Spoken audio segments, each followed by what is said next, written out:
6. Signor Brunoni.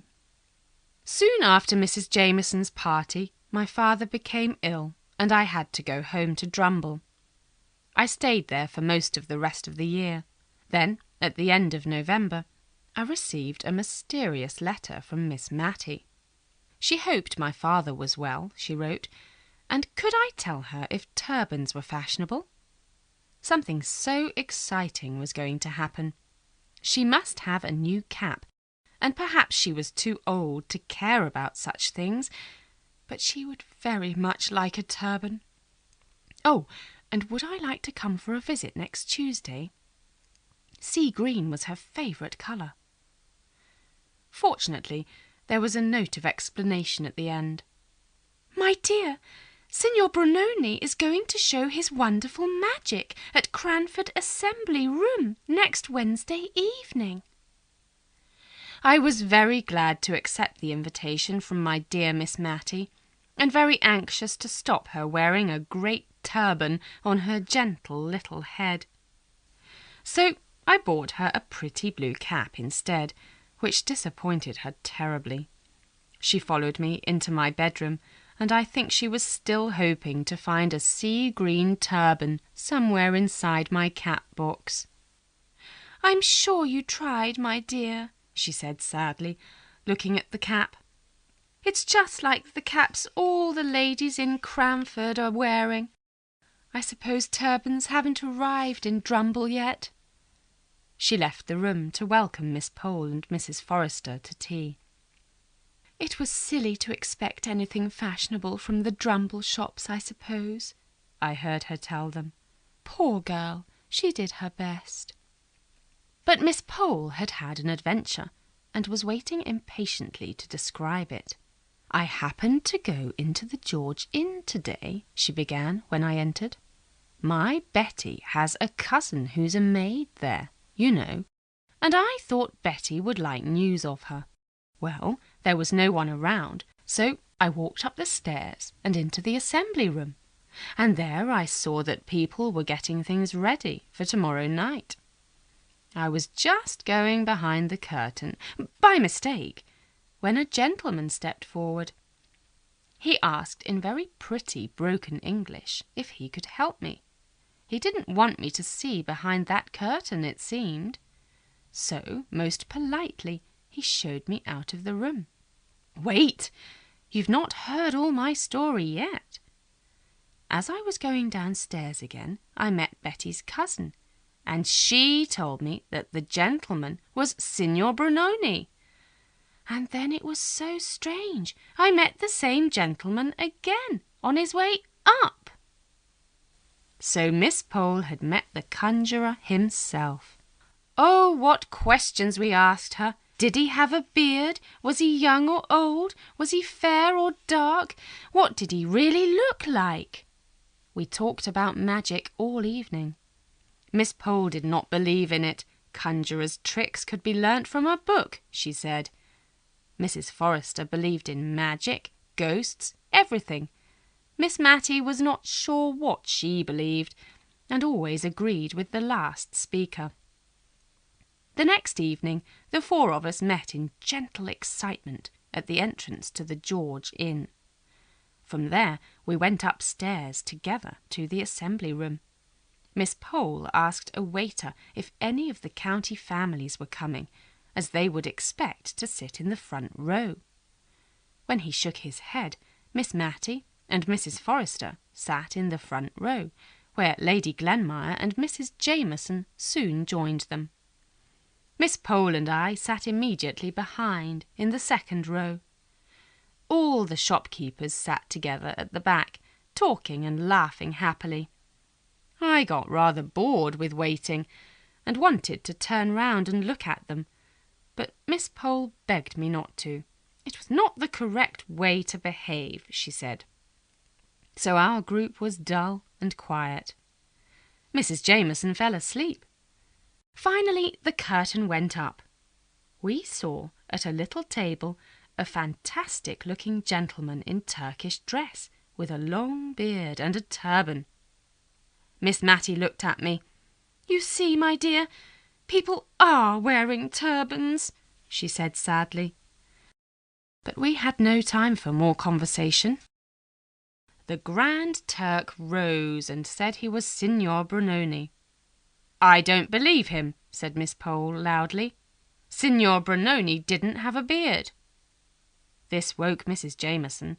She opened her eyes wide, and the Grand Turk, who had looked crossly at Miss Pole, began his magic. Now we were surprised and delighted, all except Miss Pole. Such tricks! I could not imagine, even with Miss Pole's whispered explanations, how he did them. It was all so wonderful that Miss Matty and Mrs. Forrester became anxious. "Do you think it's quite right for us to come and see such things?" I heard Miss Matty whisper. "Is there something not quite—" She shook her head. "I was asking myself the same question," Mrs. Forrester whispered back. "It's so very strange. I'm certain that was one of my ribbons on his table just now." Suddenly Miss Matty half turned towards me. "My dear, will you look round? You don't live in the town. No one will talk about it. And see if Mr. Hayter, the rector, is here." I looked round and saw the tall, thin rector among his schoolboys. His kind face was all smiles, and the boys were laughing. I told Miss Matty that the church approved of Signor Brunoni, and she began to enjoy herself again. Soon the excitement was over. Signor Brunoni disappeared from Cranford, and the only result of his visit was a new readiness among the ladies to believe in strange happenings. 6 weeks later, however, Miss Pole had another adventure. Lady Glenmire was now a friend, and one morning the two of them went out walking together. About 3 miles from Cranford, on the road to London, they stopped at a small inn called the Rising Sun to ask the way across the fields. "A little girl came in while we were there," Miss Pole told us that afternoon. The landlady said she was the only child of a married couple who was staying in the house. Now, listen to this. About 6 weeks ago, the landlady said, a horse and cart turned over right outside the inn. In the cart were 2 men, 1 woman, and this child, plus a great box of strange things. One of the men, the child's father, was hurt and has been at the inn ever since. The other man, his twin brother, she believes, drove quickly away in the cart and took the box with him. Well, my dears, the man who was hurt is Signor Brunoni. We met his wife, a good, honest person, and she says his real name is Samuel Brown. The conjurer's family, it seemed, now had no money, and Miss Pole and Lady Glenmire had decided to help them. In fact, Lady Glenmire had gone straight to Mr. Hoggins, the Cranford doctor, to beg him to ride over to the Rising Sun that same afternoon. Miss Matty and I were now as interested in this news as Miss Pole was. So was Mrs. Forrester when she heard about it. The ladies waited anxiously for Mr. Hoggins's opinion.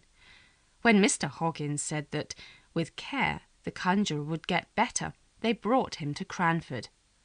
Lady Glenmire promised to pay the doctor's bills. Miss Pole found comfortable lodgings for the family. Miss Matty sent a carriage for them. Mrs. Forrester was not too proud to help either. Though she was related to the Biggs of Bigelow Hall, here she was, taking nice things to eat to a poor, sick conjurer. It was wonderful to see all the kindness. Soon Miss Matty was making a coloured ball for the little girl, Phoebe, to play with. "I've always been so fond of children," she said to me sadly, as we sat by the fire, "and I dream sometimes that I have a little child of my own. I didn't expect to be Miss Matty Jenkins all my life, you know." She went on after a pause. "But the person I expected to marry is dead, and he never knew why I refused him. Ah, well, it doesn't matter now. I am very happy, my dear. I have such kind friends," she continued, taking my hand. As I knew about Mr. Holbrook, I could think of nothing suitable to say, and we were both silent. One day, soon after this, I asked the conjurer's wife if Miss Pole's story about twin brothers was true. "Quite true," she said, "though I don't know how anyone can mistake Thomas for the real Signor Brunoni. Thomas is a good man, and he paid all our bills at the Rising Sun, but he can't do the ball trick as well as my husband can, and he's never been in India, so he doesn't know how to wear a turban." "Have you been in India?" said I, rather surprised. She told me that her husband had been sent there in the army. She had gone with him, but, one after another, their children had died out there. "That cruel India," she said. "I was going mad. When Phoebe, this last child, was born, I told my Sam I must return to England. So, carrying her baby, she had left her husband to go to Calcutta. She had walked 100 miles, from village to village. People had given her food and milk, she said, and once, when the baby was ill, she had been helped by a kind Englishman living among the Indians." "And you reached Calcutta safely?" "Yes, and after 2 years Sam was able to come home. He'd learnt some tricks from an Indian, so he began to work as a conjurer. Then, after a while, he employed his twin brother to help him." "And Phoebe was well again?"